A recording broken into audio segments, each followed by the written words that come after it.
छात्राओं, हम हिंदी साहित्य के प्रथम प्रश्न पत्र के अंतर्गत रीतिकालीन काव्य का अध्ययन करेंगे।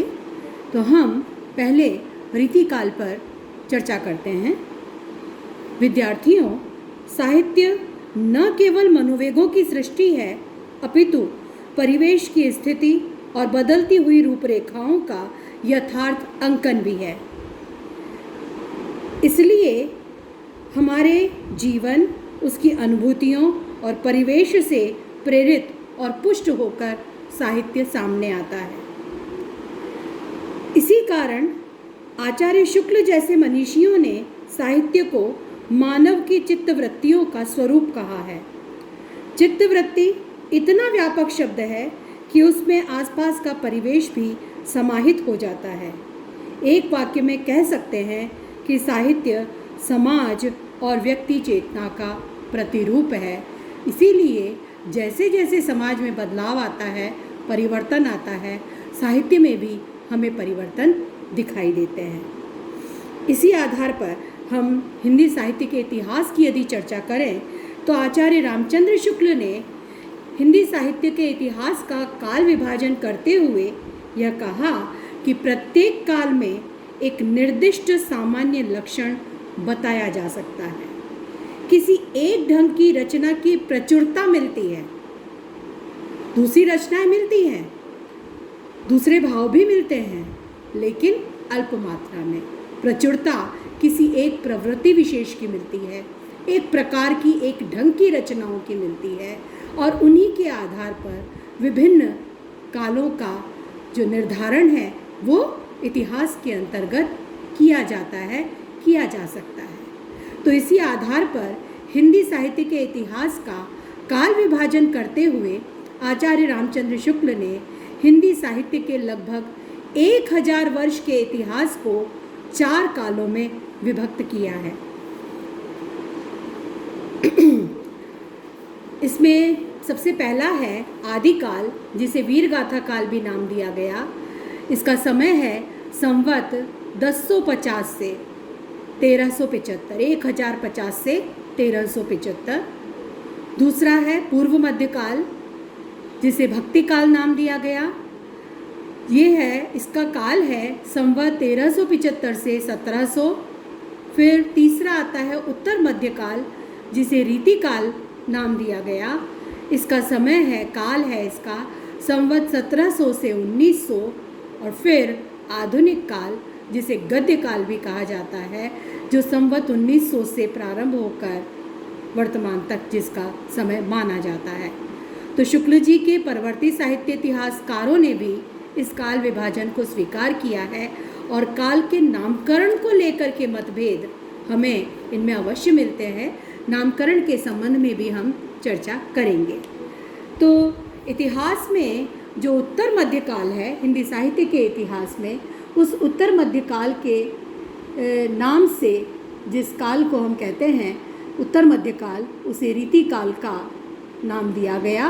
और इस रीतिकाल का समय संवत 1700 से संवत 1900 माना गया, अर्थात 1658 ईस्वी से 1857 ईस्वी तक का काल रीतिकाल के नाम से जाना जाता है। इस काल की कविता रीति के आधार पर विकसित हुई तथा रीतिकाल के अर्थ में रीति शब्द संस्कृत के काव्यशास्त्रीय रीति शब्द से भिन्न है। संस्कृत में हमें पूरा रीति सिद्धांत मिलता है। उस रीति सिद्धांत में जिस रीति की चर्चा की गई है, वो रीतिकाल जो नामकरण जिस काव्य को दिया गया है, उसमें रीति का एक अलग अर्थ है। संस्कृत काव्यशास्त्र में रीति को काव्य की आत्मा मानने वाला एक अलग संप्रदाय मिलता है, जिसका प्रतिपादन आचार्य वामन ने अपने ग्रंथ काव्यालंकार सूत्र में रीतिरात्मा काव्यस्य कहकर किया। उन्होंने रीति को काव्य की आत्मा माना है। रीतिरात्मा काव्यस्य, रीति काव्य की आत्मा है, यह मानते हुए काव्यालंकार सूत्र में उन्होंने इस मत का, इस जो काव्यशास्त्र का रीति संप्रदाय है, इसका प्रवर्तन किया। उनके अनुसार काव्य की आत्मा रीति ही काव्य की श्रेष्ठता की कसौटी है। वैदर्भी, पांचाली, गौड़ी, लाटी आदि रीतियों का विवेचन संस्कृत के आचार्यों ने किया है। तो संस्कृत में जो रीति का यह अर्थ मिलता है, संस्कृत काव्य शास्त्र में खास तौर से रीति काल जब हम कहते हैं तो उसका तात्पर्य उससे अलग है। हिंदी में जो रीति शब्द का प्रयोग काव्य रचना प्रणाली के रूप में हुआ, उसके अनुसार रीति का अर्थ हुआ ऐसा काव्य जो अलंकार, रस, ध्वनि, गुण, नायिका भेद, छंद आदि की काव्य शास्त्रीय प्रणालियों के आधार पर रचा गया हो। काव्य लक्षणों के आधार पर काव्य लिखने की पद्धति रीति नाम से प्रसिद्ध हुई। तो जहाँ एक और हम देखते हैं कि संस्कृत काव्य शास्त्र में आचार्य वामन का रीति संप्रदाय मिलता है, जिसमें रीति को काव्य की आत्मा माना गया। वैदर्भी, गौड़ी, पांचाली आदि रीतियों का प्रणयन किया गया संस्कृत के जो महिषी थे उनके द्वारा, जो आचार्य थे उनके द्वारा। लेकिन हिंदी में जो रीति सिद्धांत है, या रीति सिद्धांत नहीं कहूँगी, रीति सिद्धांत तो संस्कृत काव्य शास्त्र की देन है। हिंदी में जो रीतिकालीन काव्य है, रीतिकाल जिसे हम कहते हैं या रीति काव्य जिसे हम कहते हैं, वो रीति शब्द का प्रयोग काव्य रचना की एक विशेष प्रणाली के लिए किया गया है। तो काव्य रचना की विशेष प्रणाली जिसके अनुसार रीति का अर्थ है ऐसा काव्य जिसमें अलंकार बहुलता है, जो अलंकार, रस, ध्वनि, गुण, नायिका भेद, छंद आदि की काव्य शास्त्रीय प्रणालियों के आधार पर रचा गया है। यानी ये जो सारे संप्रदाय हैं, अलंकार संप्रदाय, ध्वनि संप्रदाय, गुण, नायिका भेद, छंद, रस, इनके जो काव्य शास्त्रीय प्रणालियां हैं, इनके लक्षणों के आधार पर जिस काव्य की रचना की गई हो, तो काव्य लक्षणों के आधार पर काव्य लिखने की पद्धति रीति नाम से प्रसिद्ध हुई। इस काल में हिंदी में लक्षण ग्रंथों के रचने की परंपरा भी प्रारंभ हुई, इसलिए इस काल को रीति काल की संज्ञा दी गई। रीति काल क्यों कहा गया?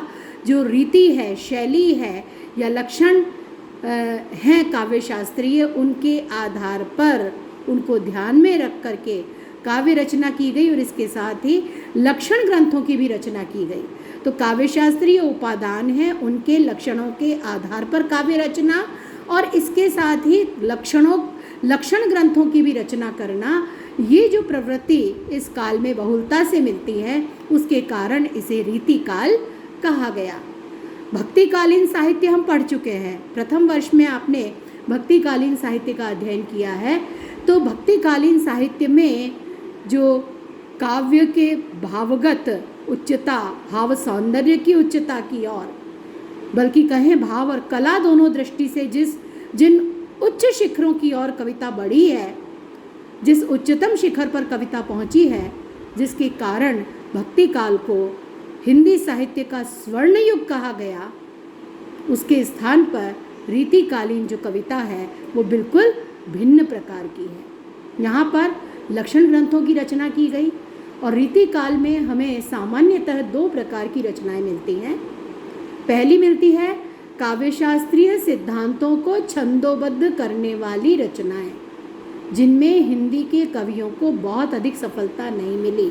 यानी काव्य शास्त्रीय सिद्धांतों को प्रकट करने वाली रचनाएं एक प्रकार से, क्योंकि इस कोटि की रचनाएं संस्कृत के लक्षण ग्रंथों का अनुवाद लगती है। संस्कृत में पूरा हमें इस प्रकार का साहित्य मिलता है जिसमें काव्य शास्त्रीय लक्षणों को प्रकट करने वाले छंद लिखे गए हैं, तो उनका अनुवाद भर ऐसी रचनाएं लगती हैं, क्योंकि वो लक्षण ग्रंथ पहले से प्रचलित थे और उन लक्षणों को, उन सिद्धांतों को प्रकट करने वाली रचनाएं जो हिंदी में लिखी गई हैं वो कम हैं, लेकिन वो संस्कृत के लक्षण ग्रंथों का अनुवाद मात्र प्रतीत होती है।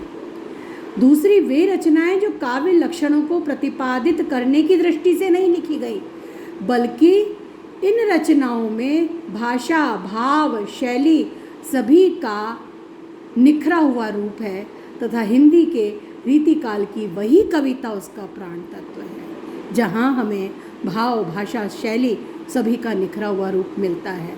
हालांकि रीतिकालीन कवियों की दृष्टि में वो काव्य शास्त्रीय लक्षण रहे हैं और उनके आधार पर उनके अनुसार काव्य रचना करना उनका उद्देश्य रहा है। अब इस प्रकार से काव्य रचना में इतना बड़ा परिवर्तन कैसे आया, यह जानना भी आवश्यक है। एक तरफ हम देखते हैं कि भक्ति काल में कविता अपने जो भाव सौंदर्य है उसके उच्चतम सोपानों पर पहुंचती है। भक्ति के उच्चतम शिखरों को उस भावमयता की धारा में, रसधारा में बहा ले जाती है समस्त श्रोताओं को, पाठकों को। वहीं रीतिकाल में आकर के भाव गौण हो गया, उसके स्थान पर शिल्प प्रमुख हो गया और इस प्रकार की काव्य रचना की जाने लगी। इसके अतिरिक्त भक्ति काल में हम जहाँ देखते हैं भक्ति रस प्रमुख है, प्रेम है, लेकिन प्रेम अपने उच्चतम स्तर पर जहाँ हमें दिखाई देता है, वही रीतिकाल में आकर के वो प्रेम भावधारा को छोड़ करके, भाव के उच्च शिखरों को छोड़ करके दैहिक आधार धारण करने लगता है। यहाँ दैहिक वर्णन ज़्यादा मिलता है। जहाँ एक और हम देखते हैं भक्तिकालीन कविता में जो सौंदर्य वर्णन है वो पारलौकिक है, वो दिव्य है, वो अद्भुत है, वो एक प्रकार से मन से अनुभव किया जाने वाला सौंदर्य चित्रण है। वहीं रीतिकालीन कविता में आकर के नायिका का सौंदर्य चित्रण पूरी तरह से दैहिक है, मांसल है।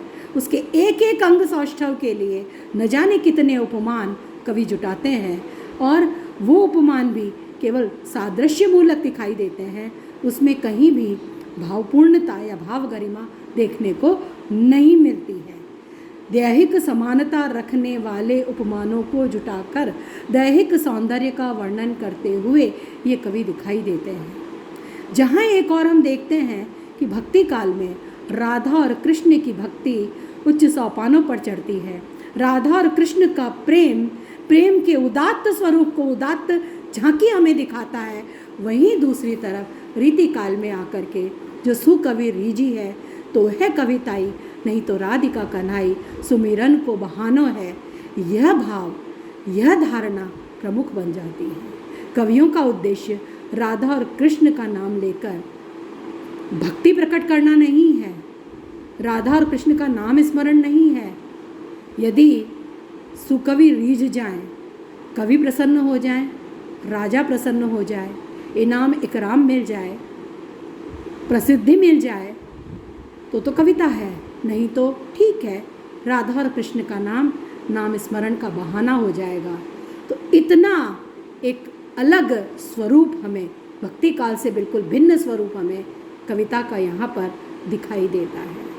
पूरा वातावरण भिन्न दिखाई देता है। पूरी रीतिकालीन कविता हम पढ़ें तो उसमें जो श्रृंगारिकता है, प्रबल श्रृंगारिकता है, और ख़ास करके संयोग श्रृंगार का जिस प्रकार का चित्रण है, उसे देख कर के उस पर यही टिप्पणी की जा सकती है कि सेज है, सुराही है, सुरा है और प्याला है, सुबाला है, दुशाला है, विशाल चित्रशाला है।